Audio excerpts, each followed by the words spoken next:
The Holy Spirit judges against the reality of the ego's thought system merely because he knows its foundation is not true. Now we can understand why the Holy Spirit is the enemy, which really means that choosing the Holy Spirit is the enemy, since the ego knows that its existence is dependent upon the mind's choice. It fears the mind's potential at any moment to change its decision. If we are mindless, however, such change is impossible, which preserves our original identification with the separated self. Therefore, nothing that arises from it means anything. He judges every belief you hold in terms of where it comes from. If it comes from God, he knows it to be true. If it does not, he knows that it is meaningless.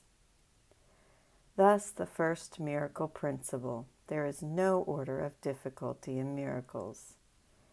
Any problem in the world, whatever its form, must come from the ego, because all problems are attempts to distract us from the mind's problem of guilt.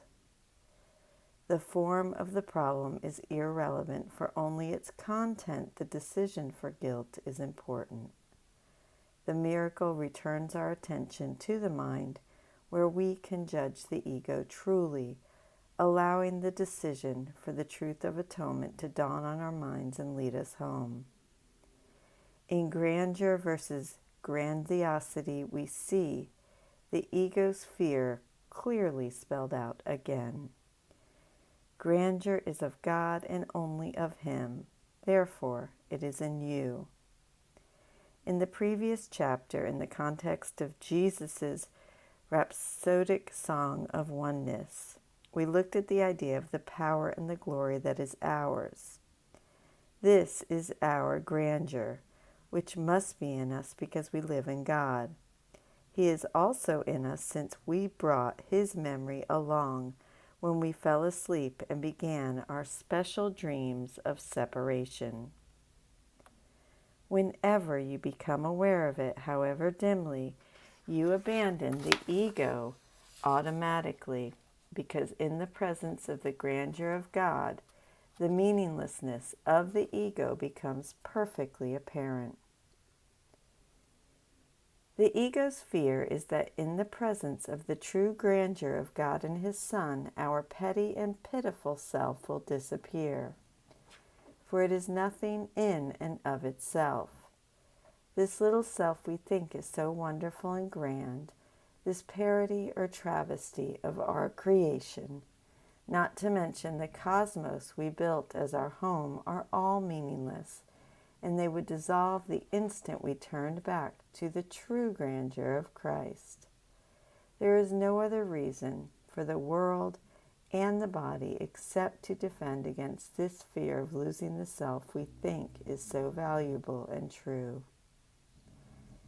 The ego's grandiosity, to the contrary, the identity that we believe to be deserving of honor and respect, is only a thought of hate that in its madness proclaims it is greater than God.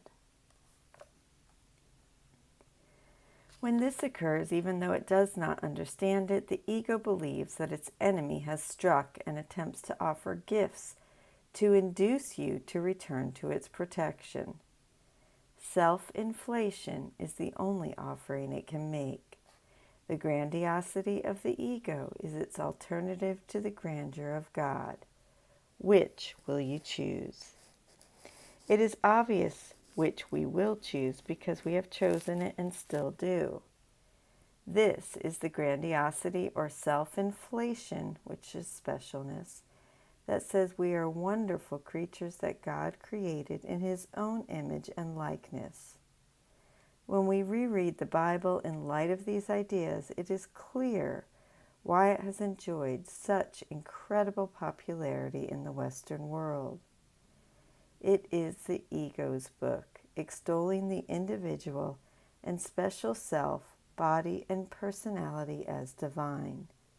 It makes God as insane as we, and behind the ego's grandiosity its putrid self-concept of being the home of the home of evil, darkness, and sin. This is guilt, but it too is a defense that conceals the true grandeur of our identity as Christ. The ego is immobilized in the presence of God's grandeur because His grandeur establishes your freedom. Even the faintest hint of your reality literally drives the ego from your mind because you will give up all investment in it. This again is our fear. We will give up all investment in the ego. Being mindless ensures we will never make that decision. By now we can realize the significance of this theme in our symphony and recognize how often it is stated. It explains why we live as we do in the world and why there is such a strong resistance to learning and practicing this course. Simply stated, we do not want to relinquish the grandiosity of the ego to return to the grandeur of Christ. This is nothing more than the fear of remembering that ourselves are nothing and our self is all.